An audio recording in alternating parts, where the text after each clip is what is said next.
Alright, so this is the example for this module. This is in the textbook. It will also be on Blackboard. This is your first boring example. So this will cover drilling and boring. It is, we will use G71 and G70 to rough and finish this bore. It has the radii. You should use I's and K's for your circular interpolation. Tool nose radius compensation will be necessary. And it's the same as the second module project, or very similar in its programming, except for it's on the ID. And there's a few tool setup concepts we need to cover, and a little bit of a modification to the can cycle, and a setting or two we need to update just to make sure that the read tracks are set during the can cycle and things like that. So we'll take a look at drilling first. In this part, you're going to end up facing, turning, spot drill, and then rough and finish the bore with the same tool. There's small boring bars down in the shop. Then we'll part it off, and you can use G75 if you wish to peck. It's irrelevant, it's up to you. So we'll pause here, and we'll take a look at the drilling portion of this assignment. Okay, so for drilling in the lathe, the hardest part is probably going to be the setup, which I will put a clip in right after I stop talking here. And that'll be the hardest part. But for the program, it's pretty easy. I just have another tool number here, some speeds and feeds. I don't use G86 for drilling because it doesn't make sense. The RPMs are going to stay the same. You can pick whatever you like. I just have a generic 500 in here. For spot drilling, I just went 50 thou down, assuming just some random number. I'm just using G81. So I wrapped it to X0 and Z.1, which is the same as the retract. That's up to you. It's in feed per rev. G80 out, spindle off, wrap it away. The drilling, same idea, except for now we're using G83, and that is peck drilling with your Q value of the same peck. You could use IJs and Ks, but this part's not very deep, so it's sort of irrelevant. So there's not a whole lot going on with the actual drilling operations. You should be familiar with this. So right now I'll insert a clip of setting up on-center tools using tool room style machines. Alright, let's talk about some quick setups here. Now, with OD turning, you don't really have to worry about these alignments as far as your alignment of your tool compared to the workpiece as much, okay? But when you're drilling, especially, and boring, you need to make sure that they're pretty close. So this part here is just a stop to help this from twisting, but these are not necessarily true, nor is this face necessarily true to the two mounting surfaces for the tool. So what I recommend you do is, I can just go by these back surfaces here. Okay, some people will go by the actual tool holder in here. These you can know they're 90 degrees. So if you indicate this one in, this one will be true. Okay, and all this is doing is pivoting about this. Okay, so you'll see I just end up just setting a X0 in operator by hitting origin. Okay, and that'll zero this just like a readout. And I end up just zeroing there. Okay, I will then move the machine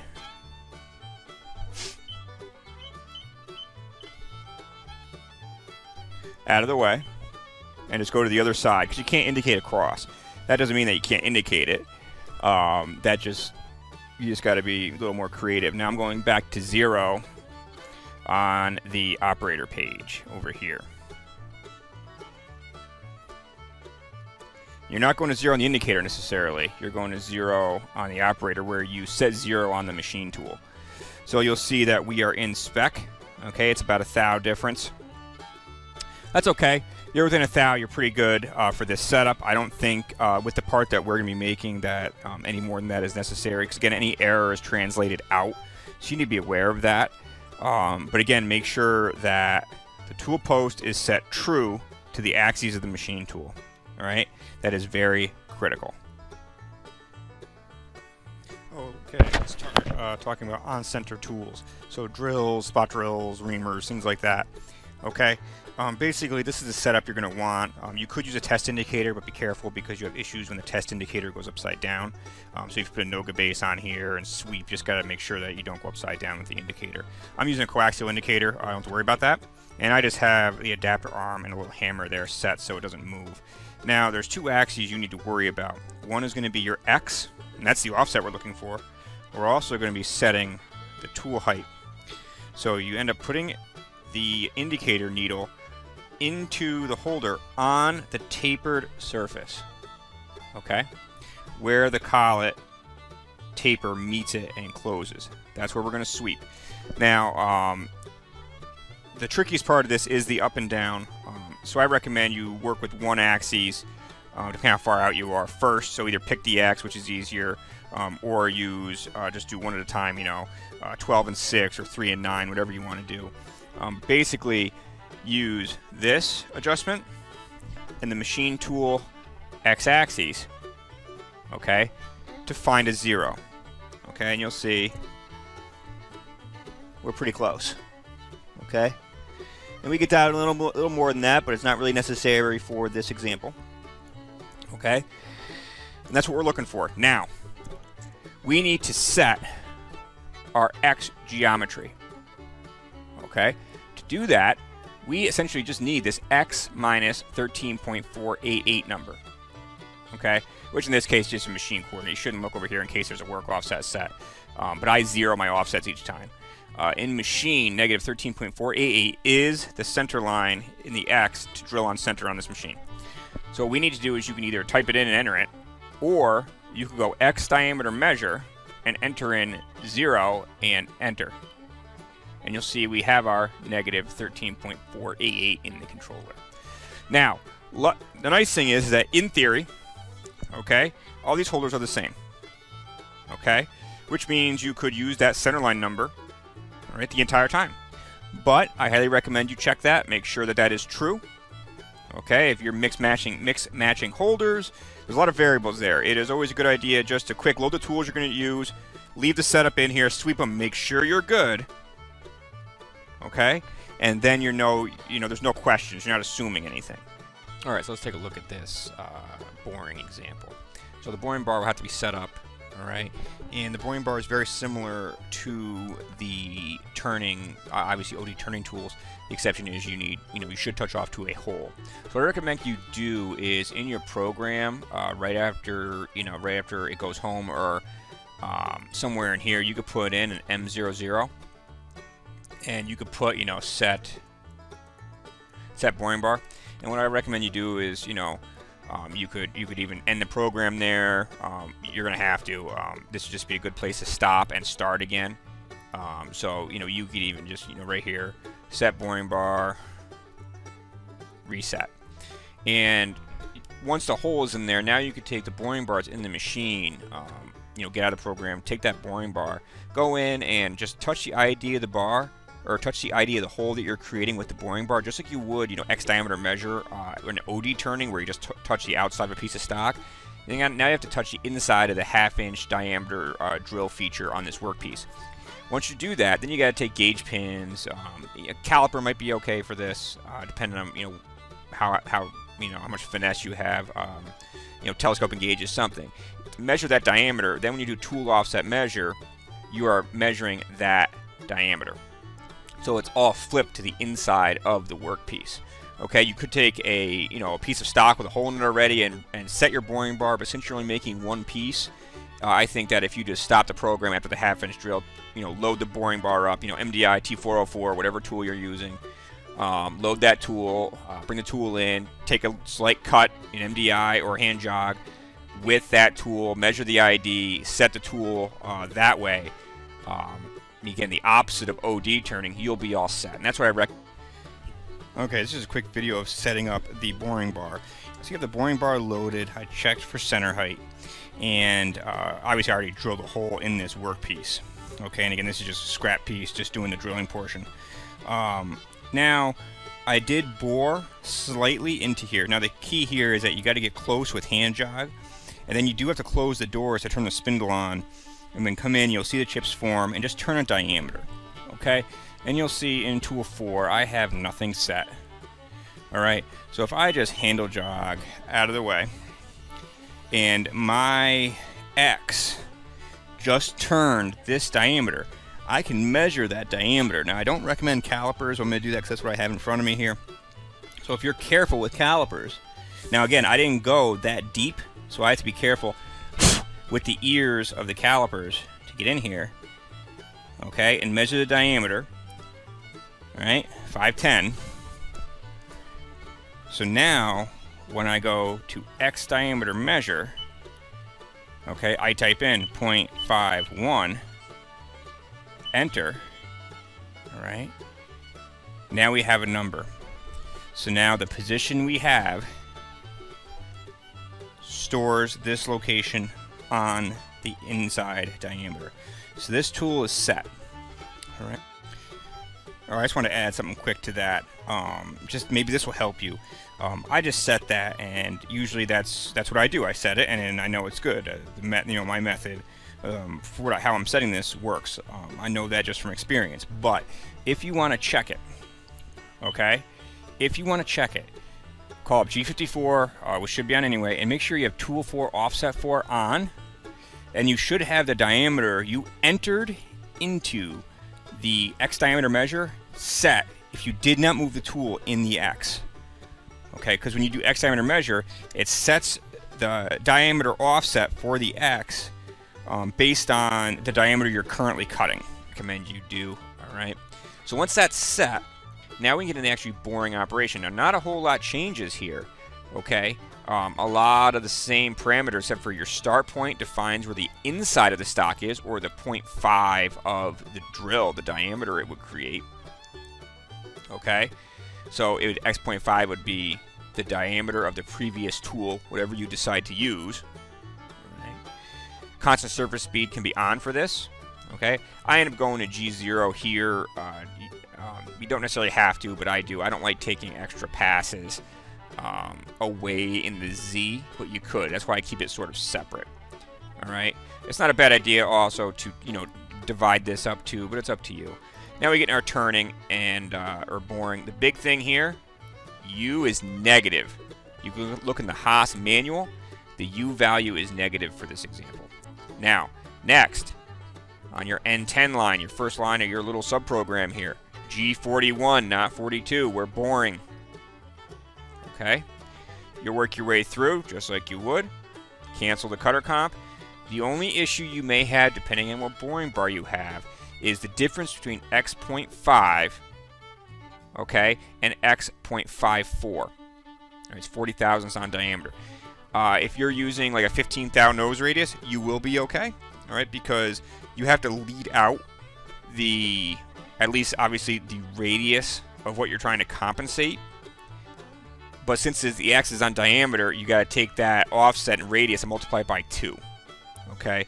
So if you're using a 15 thou nose radius, you're probably going to be okay. If you're not, and you're using a bigger nose radius, you can go further, X.5, let's say, or you can compensate, turn the comp off, go to X.5 and comp off with the Z. And that should work too, okay? But you shouldn't have to do that. The smaller boring bars are going to have smaller nose radius, but let me know if you have issues with the a compensation off error, all right? Because that has to do with your lead out. There's your last line of your sub. Get away, go to Z0, okay, Z.1, and now you could break this up here and go finish pass, as we are roughing finishing with the same tool. Back to Z0, constant surface speed, I did increase it. You have to use the speeds and feeds that when you're in your setup, what you're using, what boring bar, all that stuff affects it. These are just kind of ballpark numbers. Got my G70, etc. Go right through, okay? So that's the boring program. Parting is going to be the same as the last module. And next thing we'll take a look at is this program on the simulator. Alright, so here we are looking at the simulator. This is a program that's loaded. I'm just going to graph it quick, and you'll see it run. Alright, you get the idea. Now, a couple things here. One thing you need to watch out for when boring is retracting too far and hitting the other side of the hole. So the default retract in the Haas controller is, I think it's 100 thousandths. So we're going to look at setting 287. So settings, and you can go back, and I'm just going to end up going to 287 down. There it is. Okay, and I change this value to 30 thousandths. You can read what it says here. Used with CNC Lathe 7172. This setting specifies the retraction amount after a roughing cut. Okay. You could, you want to use as minimal as possible, but you just don't want the tool to back into the other side of the hole. So you already have to change that. So setting 287, make sure you remember that. Okay, so now let's take a look at some other things in the code. I think we're all pretty good. You know, again, the drilling is a little different, but that's usually not that big of a deal. Never had a lot of students have problems with that. So just be wary of the setup. That's the hardest part of the drilling. So the boring, the U negative, the G41, also in your offsets. And again, now I'm not a simulator, so all the numbers are whatever. I have 204 as my boring bar, and make sure that the you set your tip orientation to tip orientation 2. That is critical. All right, and also again, you've got to make sure you have your nose radius. I just did 15 thou. I'm not sure what boring bar I would select for this. It depends on what I have, you know, readily available. There are some in the shop. I forget what they're triangular inserts. I forget what the radius is on those. But a lot of time it's like, you know, 5 thou, 15 thou, and that's about where I'm at with this. The smaller the tool, the smaller the nose radius, because the tool pressure increases the bigger nose radius you have. So the smaller the tool, the finer the nose radius. All right, in generally speaking. So what else we have here? If we get back into edit, again the U minus, the G41. A couple things to watch out for in this is, you know, starting and ending. You know, watch your, like I talked about, watch your comps. This is just an example going through. I just did the I's and K's and programmed it.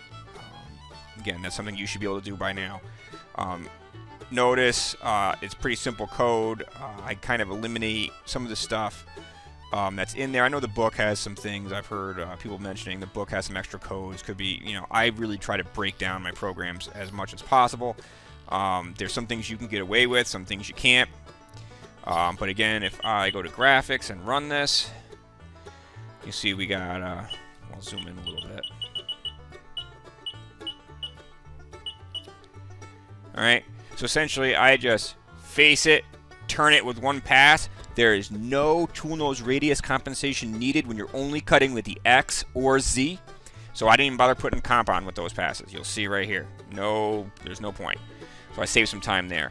You'll see the little retract moves. These retract moves right here, that's that distance we were talking about earlier. Let's say we go back into settings, and 287 is there. Let's change it to 0.2, some crazy number. Okay? Go back to graphics and run it. You'll see the big, long retracts. So I get you an idea what that does. I'll go back into setting.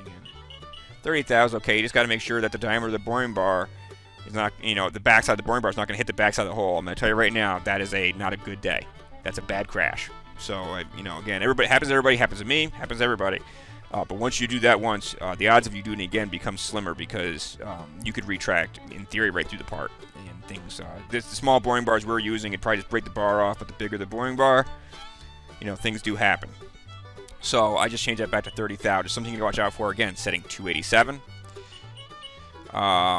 Everything else, we're in pretty good shape. I don't see any issues.